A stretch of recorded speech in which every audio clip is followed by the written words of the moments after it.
committed, then divorce is imminent. However, Dr. Jane is in the house, Dr. Julius as well, and this is what we're talking about. You mentioned something very interesting about in-laws, something that we overlook. Sometimes, even as husbands, we do not realize that our people, our relatives, our mothers, our fathers, our aunties are choking our wives. True. You know, there is something, and I think even from the beginning, God said a man shall live his father and mother. The living is not even the physical, but the independence that you get into your mind. But now you find there are people who will come in and you find a man getting married, and then the moment you marry a wife, you tell her now she becomes a wife for the entire community. She becomes a wife to your father, your mother, your brothers, your sisters, your aunt. Your house becomes the stop center while they are traveling in and out of the city, and you expect her to treat everybody like you. Now that will choke a marriage, that will tire that woman, and it will make her to go. Because she did not get married to be a supplier or a comforter for the entire community. She's your wife. So you have to protect her. At the same time, they have, even if there are kinds of that, you know, there are times you may have a brother or a sister in the house. Yes. They have to respect that woman and treat her that way. Otherwise, if a man, you are treating your wife like anything, even before your brothers and your sisters, it is most likely she'll get tired and she may opt out of that marriage, which is not the way it's supposed to be.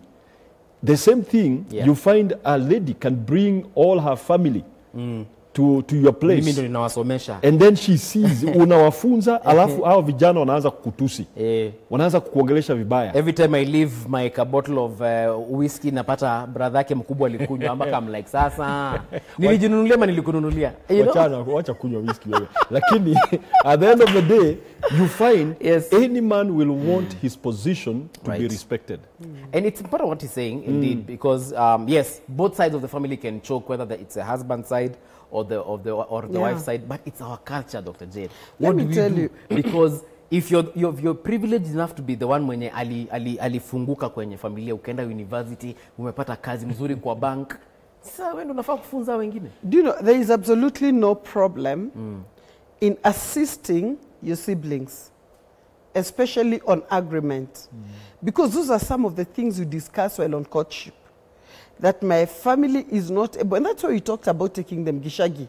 Let them see as it is. Tell them this one and this one, I'm the responsible person. I pay their fees and I take care of their uniform.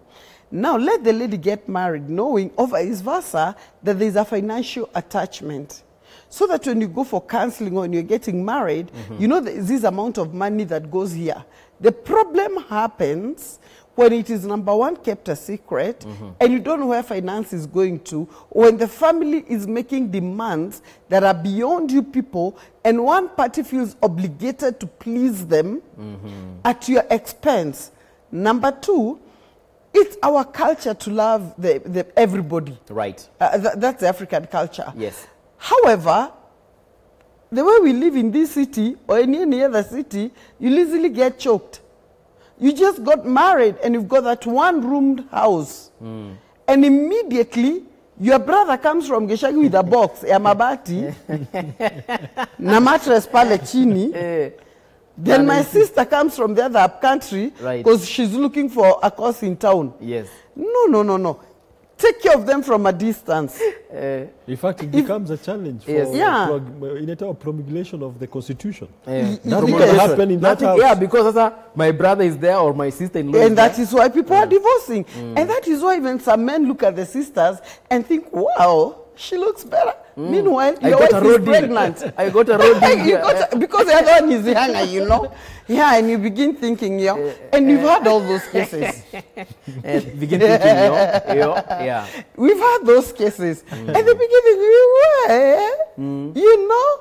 And while she's serving you as a good sister-in-law, you're looking at all the wrong places where you should be traveling. And those are reasons that have caused divorce. I keep saying, assist your people from a distance. If they've got to come to the city near you, get them a one-roomed house. at the cheapest place possible. Let them start life there, pay for their college fee. Wajipange. Wajipange. Okay. We. Maisha ni kujipanga. Another reason for divorce, as we saw in the particular orodha yenye tulikuwa tumetumia hapo, it's alcoholism. True. As one of our viewers has said, alcoholism is a big problem because we live in uncertain times.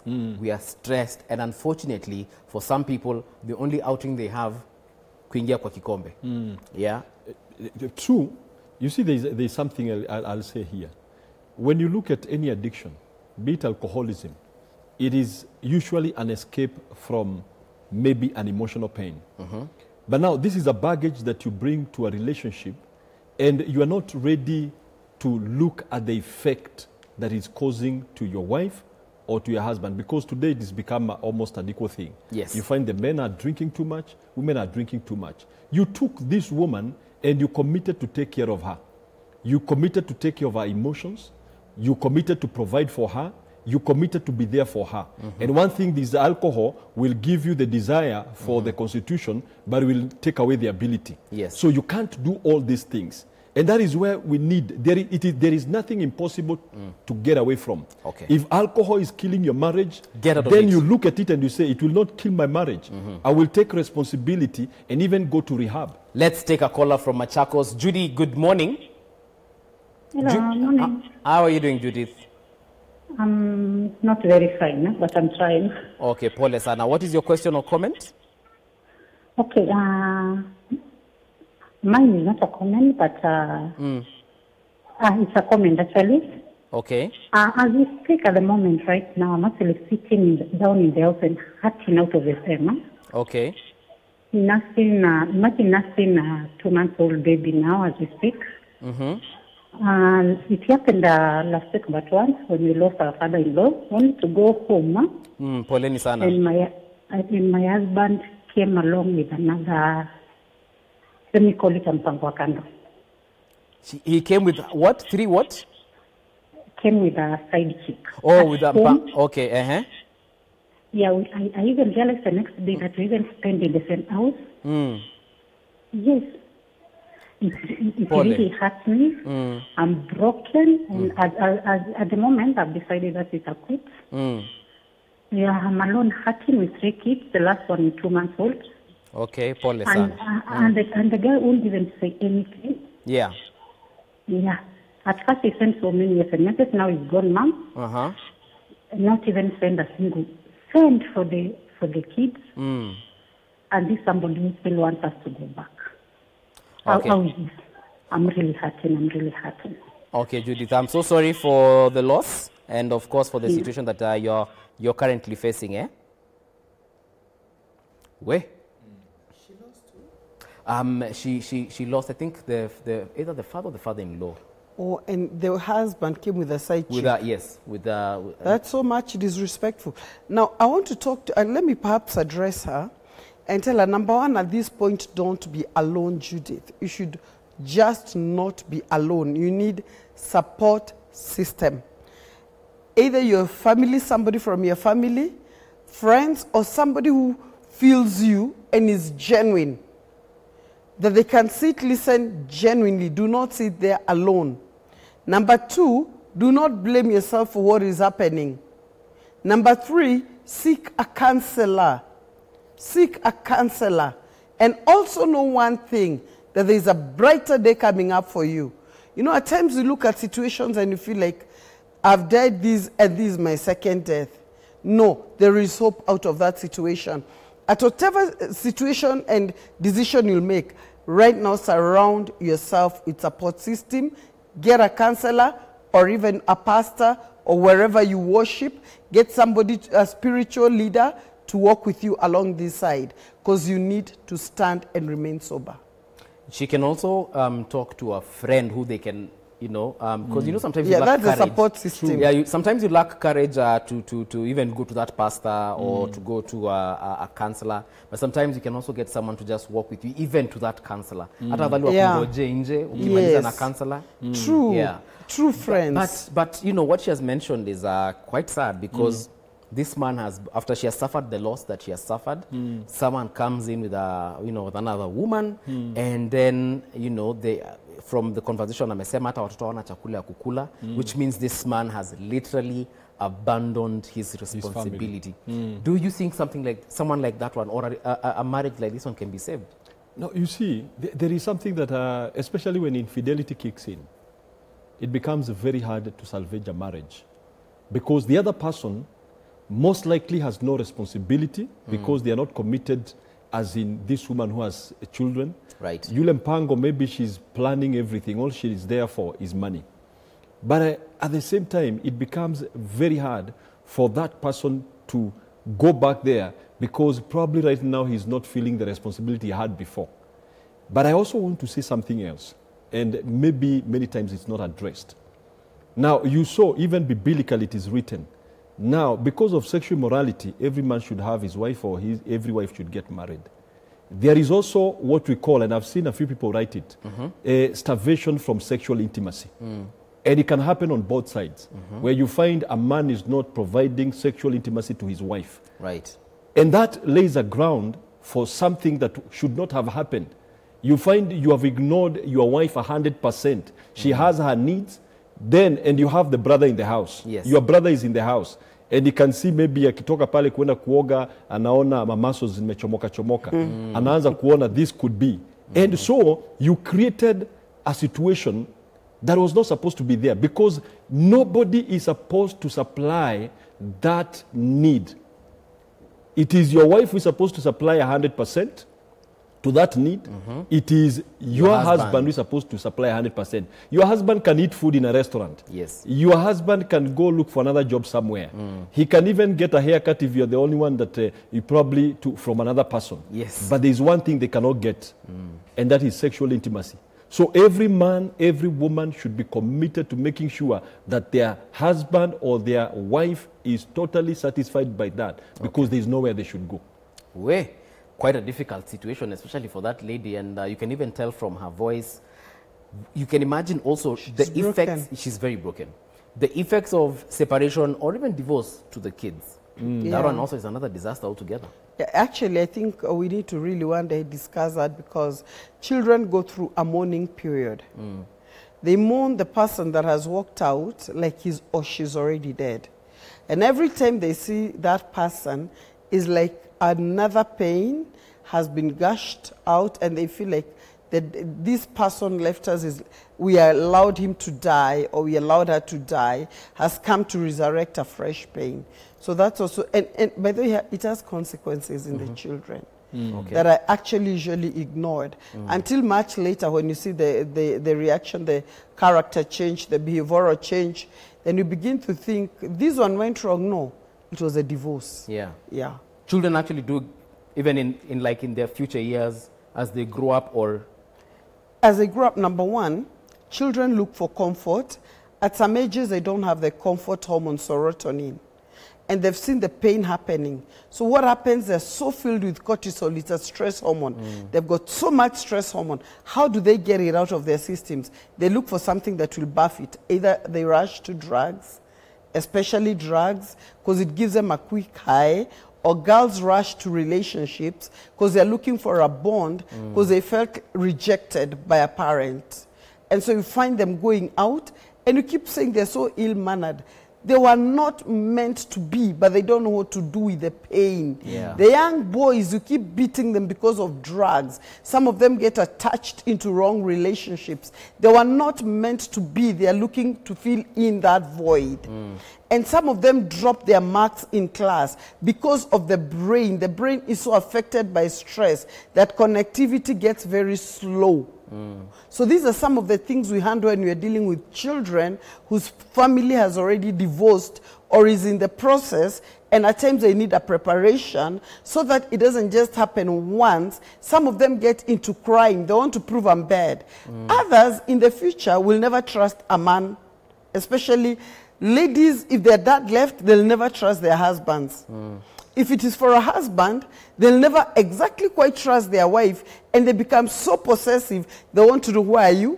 What time are you getting here? You're talking to who? You know, that insecurity and the fear of departure was planted into them by the divorce and separation. Wow. We have a WhatsApp message on the line. Let's see what you're thinking. Nowadays, marriage is like electricity power. When using it, you must have a backup generator. Woy, woy, woy, woy. Anytime it can be a blackout. Cheating acts like a generator. Anytime you are left, it becomes your backup generator. This is Peter Mindoti from Mtwapa, Mombasa. Now you see. How do you deal? Just a second. How do you deal with a cheating pastor? Okay, a pastor, a husband, and a father, and cheating with another woman for like 2 years and preaches. Okay. Another one. There we go. Okay, I've just had the host asking men why they cheat. Here's the answer. There can never be a valid reason for cheating. People need to learn how to communicate their feelings to their partners. If the other person is doing or not doing something for you, please, that person is not an angel. You need to tell them. After all that, and it doesn't work, then you'll need to look for other right alternatives. What ruins marriage most of the time is lack of communication. If every woman was to leave her husband for his shortcomings, no woman would be married today. Men, please, you need to be patient. Don't look for perfection. It's impossible to achieve. Okay. Marriage inakuanga na psych siku ya kwanza, but the moment mmeanza kuzoeana ndio una realize I got nothing more to do with the partner, ndio divorce inaingiana. Lakini mtu akidivorce, ladies, muache tabia ya kusema ati men are rats, ati men are snails. Hiyo sio fresh bana. Ladies, if your man is cheating, wewe jua tu kuna kitu unakosa. Okay, first of all, let's go to the Pasi. The person who said that the husband is a pastor and he cheats, but every Sunday ako pale kanisani akisema praise Jesus. Si wewe ni mwanaume tu, regardless of whether he preaches the title irrespective. You see, it's not a title that gives somebody the character. However, there is a requirement for character with that title. You get it? Okay. There's a requirement for you to set a social standard, to set a pace, and to be a pastor, a deacon, or whoever, as a spiritual leader. You need to be a role model, a character that actually causes people to feel they're drawn more so towards what you're saying. Okay. So this is just tapeli. Pastor Julius. And there are very many in the city and in the village, in the mountains, in the hills and the valleys. False prophets. They're there. Huyu jamaa, huyu Pasi mwenye tu manze kazi yake tu yani ni kila mahali. I mean, what is it like he lacks? Is he in a moral dilemma, for lack of a better word? No, let me say this. I think it is such a disaster when it comes to the man of cloth or a man of cloth doing what he's doing. And also, it's also happening, even women of cloth who begin to do that. And I think that is a time where such a woman needs to report to a higher authority. Because such a man should not be standing on that altar. Because what you have begins to trickle down to your people. But at the same time, let us realize that there are also many pastors who are going through issues in their marriages and they can't run to anybody.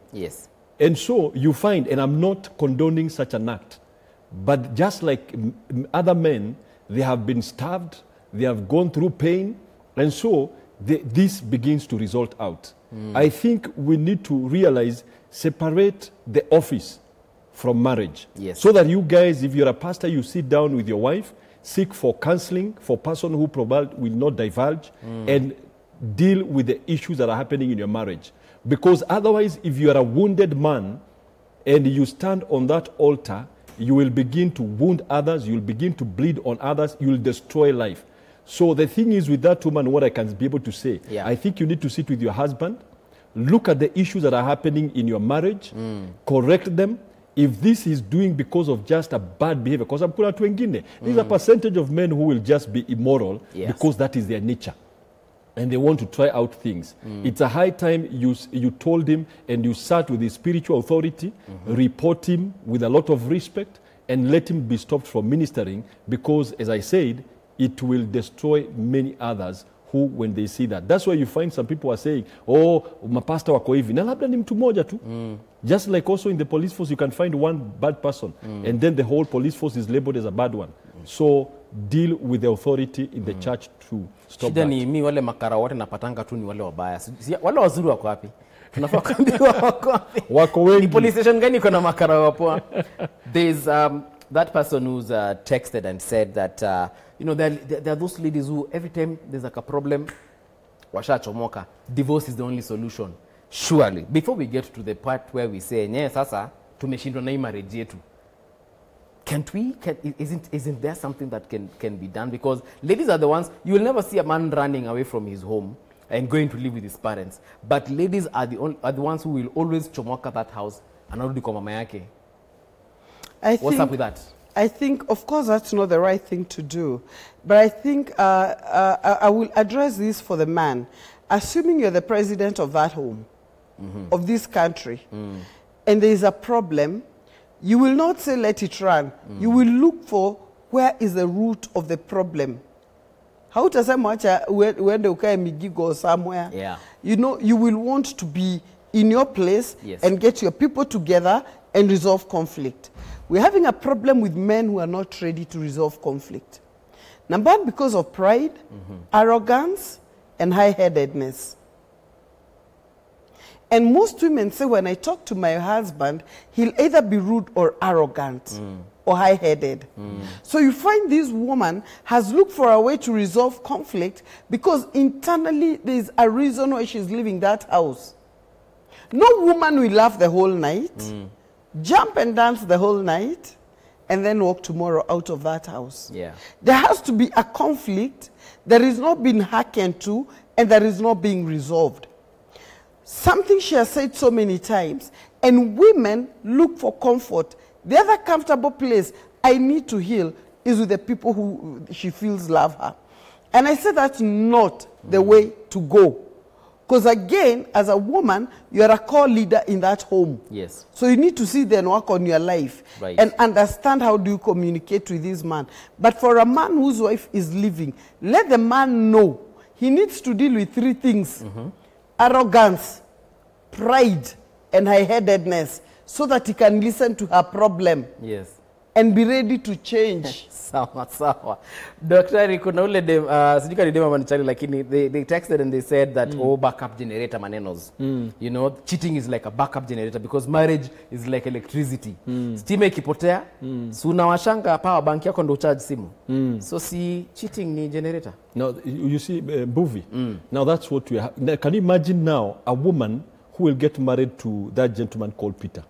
Now, he's already set for disaster because for him, in fact, he'll be very happy that the lights go out so that he can go to a generator. And you see, eventually, generator ni lazima, unajua tofauti ya stima na generator, stima iko long lasting, generator ni lazima pahali utafika uongezee mafuta.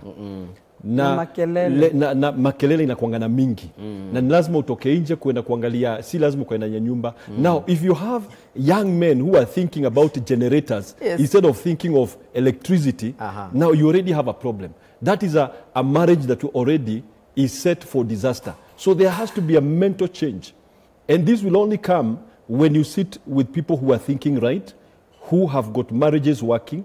Now I usually say marriage is like taking a flight. Okay. You don't have another backup. When that plane goes down, you all go down. Together. If you crash, everybody will get damage in one way or another. But that's why you find there is a lot of perfection. When it comes to training of pilots, they almost go for perfection. Yes. So that there are no mistakes. And if there is any mistake, the cost will be so much. So when you're getting into marriage, prepare very well. Hii mambo ya kuonana kwa street, mnasalimiana by the time unaingia kwa matatu,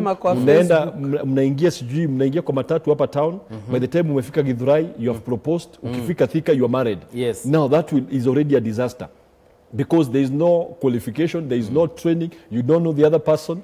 So preparation is so key in marriage, helping marriages to stand. It's funny you've mentioned ndege kuenda chini because a lot of these people, kuna wenye wanaingia into marriage wakiwa na parachute, such that hiyo ndege ikianza kuanguka, mimi nachoma tu parachute yangu bana, wewe jipange. Plan B. I know of a lot of men and women who are getting into marriages with a plan B, such that wewe ukileta nyef, mimi nafungua tu parachute yangu najipanga. But you see, and I say this, marriage is for mature people who have already had a resolution within themselves, and they know what they want out of life. Because most of those conversations you hear, there are people who are, yes, age-wise, they've got some years, but emotional maturity is still low. Because they've not yet counted the cost. How will it affect the children that you'll be having? Yes, you've got a parachute.